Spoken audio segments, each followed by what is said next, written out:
mtaani kwa blaza yetu hapa. Blaza anakuwa fresh kabisa kama kawa. Maisha mengine yanasemaje? Tunamshukuru Mungu, tuko poa, tuna nguvu kama hivi. Mafanikio yako ni yapi mwana? Mafanikio yangu ya kwanza ni kuwa hai. Yaani mimi kwangu hai ndo mafanikio ya kwanza.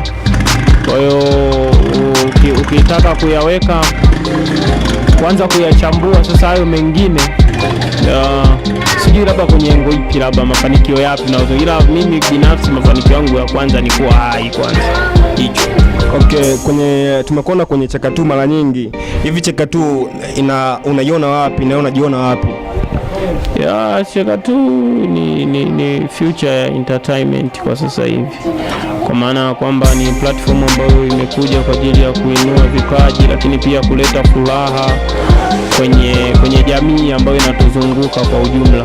Kwa hiyo naona ni kitu ambacho kitakuwa ni kikubwa na kitaenda kuwa kikubwa zaidi kwa sababu wana mipango, wana watu ambao wanajua kufanya hii tasnia kwa ufasaha na weledi. Yes, na ufanisi juu. Kwa hiyo ni platform ambayo itakuja kuwa itaweka historia kubwa sana. Ukiwa mbali na Cheka2, ukiwa mbali na wale wenzako, waga una miss nini mara nyingi?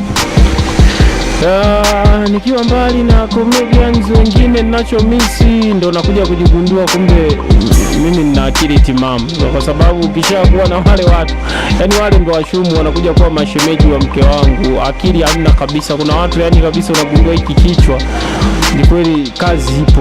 Kwa sisi tunawezana wenyewe, yani kila mtu nawaza hivi kwao wanaishije naye. Sasa nikifika huku nakuja hivi natulia na mzee wangu Profesa na filme muona maana hapa mmekuja nyumbani kabisa. Na mimi si wale washikaji zangu kuna mambo yani kuna kitu nikikiona nyumbani nasema yani angekuwa mjinga mmoja hapa kutoka ofisini kwangu angesema kitu fulani. So na mimi sana jamaa zangu wale sana.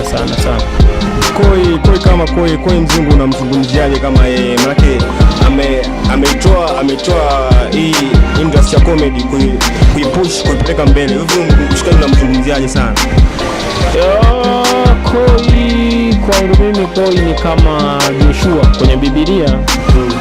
Kuna mtu mmoja anaitwa Musa alikuwa anatakiwa watoe wana wa Israeli utumwani Misri awapeleke nchi ya ahadi. Kwa hiyo alichokifanya Musa ilikuwa ni kuwavusha kwenye bahari ya Shamu wapeleke kwenye majangwa, na ilifika sehemu nikapita mikiki afu sehemu akafa. Kwa alivyokufa akaja Joshua. Kazi ya Joshua ndio ilikuwa ni kuwapeleka wana wa Israeli ile nchi ambayo Bwana amewaahidia. Kwa maana hiyo hata kwenye sanaa labda inaweza ikawa sio Koi wa kwanza kuanzisha au kufanya kitu kama hiki cha comedy, lakini naamini Koi ni kama Joshua kwangu mimi ninavyomuona. Koi ni mtu na nusu. Ana passion kwanza na kile kitu, alafu amekipa muda wake na nguvu zake na akili zake. So ninaamini yani kuna sehemu anaipeleka hata kama haitamlipa chochote. Amekuja ametutafuta huko mkoani, ametupeleka Dar es Salaam. Hujui yeye itamlipa vipi, lakini tu hata ile nia yake ya kuona mtu fulani unasogea. Unajua Koi hata kikao kiongea naye hata kama unapitia situation fulani ngumu wezi anakuambia kwamba hiki kitu kinawezekana. Ana kauli yake moja anasema tusiwaaminishe watu kwamba kila jambo ni lazima uteseke ili ndio ufanikiwe. Kwa hiyo kwa sababu yeye amepita hayo maisha, hapendi kuona mtu mwingine anateseka wakati alikuwa na uwezo wa kupata wepesi kufanikiwa. Kwa hiyo inamuona ni mtu fulani ambaye ni zawadi. Labda tunaweza tusiseme au tusimuappreciate sasa hivi, lakini kuna siku tutasema tulitakiwa tumpe Koi hizi sifa akiwa yuko hai kabisa. Mimi nasemaga kwangu mimi katika watu Mungu amenikutanisha nao, Koi pia ni mmoja wa watu ambao nimekutana nao wa msingi sana. Naweza labda nisitumike sana mikononi mwake, lakini ni mtu ambaye amenipa mwanga wa kwenda huko ambako ninatamani kufika. Cheki ni watu ni slogan yako au cheki ni watu ndo inakutambulisha? Cheki ni watu yani ni ile kwamba unajua ile yani ndo kama kakanini kangu yani kwamba mtu anajua tu huyu ni huyu MC huyu Eliud huyu ndo hiyo ndo na mwenyewe naitumia sana yani ile kwamba mwenyewe nashangaa ni leo hii kweli mimi nasimama ni watu yote ile imekuja kuniangalia kwa lazima nipige hiyo cheki ni watu hiyo yani kwa mimi mwenyewe nakuwa nashangaa wale watu wote ninaowaona kwamba wote wamekuja wananisikiliza mimi hivyo sasa. Waga mama mara nyingi waga anakupa ushauri gani mwingi katika maisha yako? Mama huwa ananiombea tu, sababu cha kunishauri kwa sasa hivi ananishauri hiyo kuniombea na kusema nioe haraka. Hivyo ndio anaangalia vinavyomnufaisha yeye. Mengine ananiambia tu mwanangu, Mungu akutangulie, Mungu akubariki, Mungu akutangulie, Mungu akubariki. So hivyo tu. Ushauri wake mkubwa ni usimwache Mungu aliyekuinua, hivyo tegemea sana Mungu. Waga unapata wakati mgumu gani kwa kuandika hizo jokes zako? Waga unapata ugumu gani sana? Ugumu unajua comedy especially yani kwamba haitaki kurudia vitu, kila kitu uje na kitu kipya.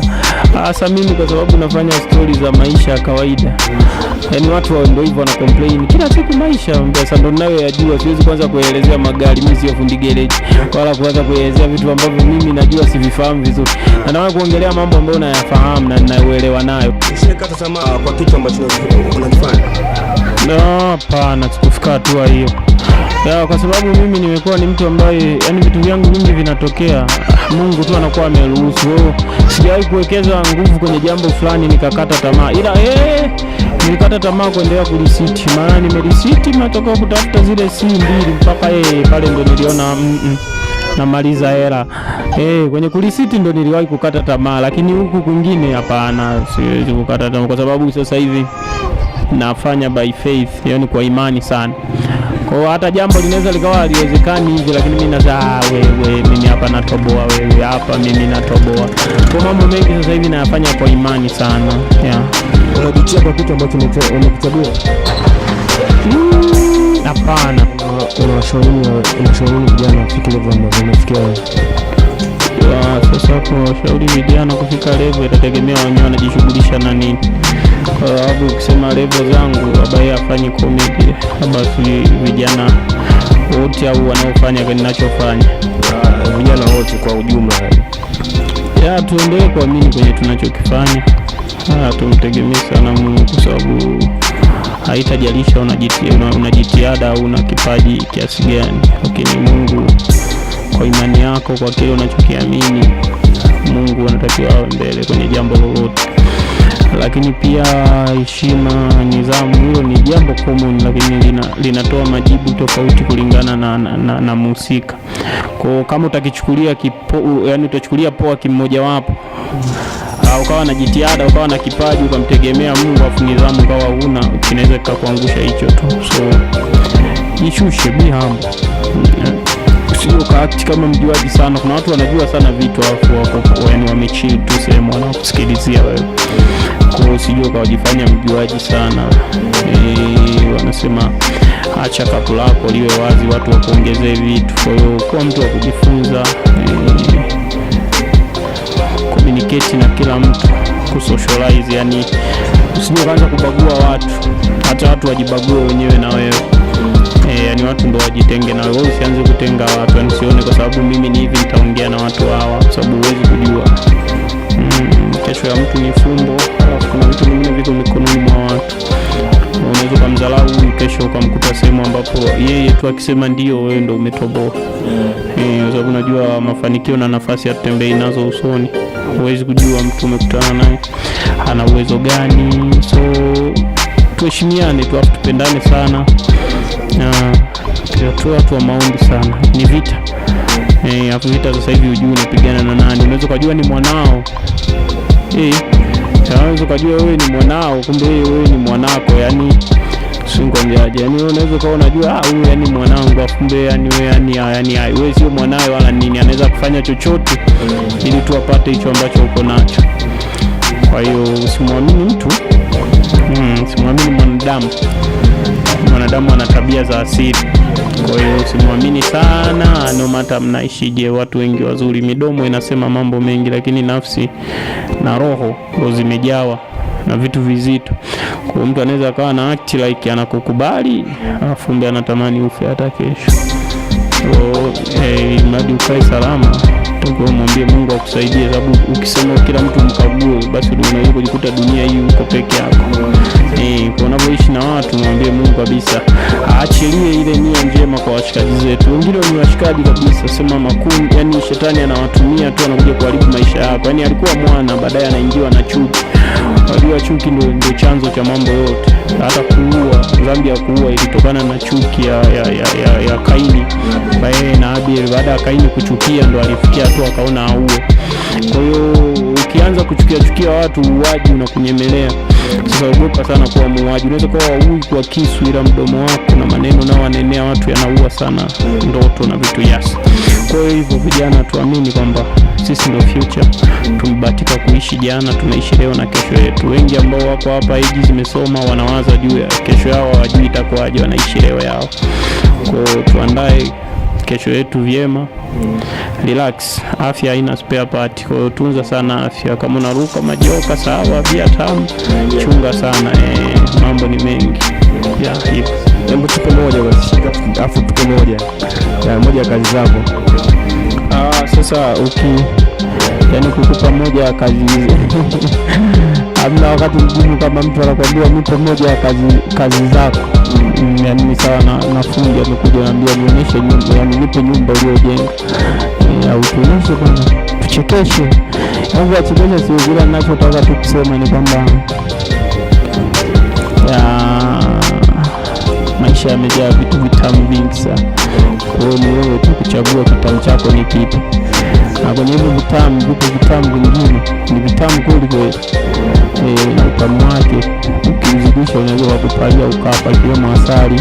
Kwa hiyo vitu ni vingi vijana, tuangalie sana. Tunaposifia vitu vitamu, vina uchungu wake ambao utauona baada mpaka upate ule utamu. Sasa tuwe makini sana na tuendelee kuenjoy Cheka Tu. Nafikiri tutakuwa na show hapo karibuni, festival moja kubwa pale, ndo tutawapa vitu vyangu. Kwa hapa vitu vyangu sina. Kwa hiyo kwa sababu vitu vyangu sijatembea na hapa, ninayo hii rangi tu, ndio sababu siwezi kuiacha. Lakini vitu vingine material huwa nayaacha ndani kwa ajili ya usalama wake kidogo. Kwa hiyo nawashukuru sana, asante sana kwa interview nzuri, nimeenjoy. Mmenifuata kitaani kabisa, nyumbani pale nimemwona Profesa Mshua yuko pale, bibi mkubwa naye unaona alikuwa ndo amefika. Kwa hiyo karibuni sana, asanteni sana kwa kuja. Nzovo City for everybody. Asante.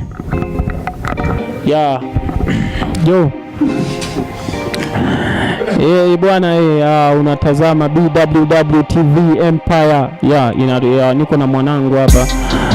Ni host mkubwa sana huyu. Future nafikiri mnatakiwa muangalie sana baada ya mwaka mmoja tu. Asante, karibuni sana. Subscribe kwenye YouTube channel yao uweze kupata madini na interviews zingine kali za kijanja. Na ndio mtu ambaye anahoji hata wataalamu wote wa afya, wa muziki, hadi waganga. Ukitaka kufanya interview uje tu, sisi tutakufuata. BWW TV Empire. We out show.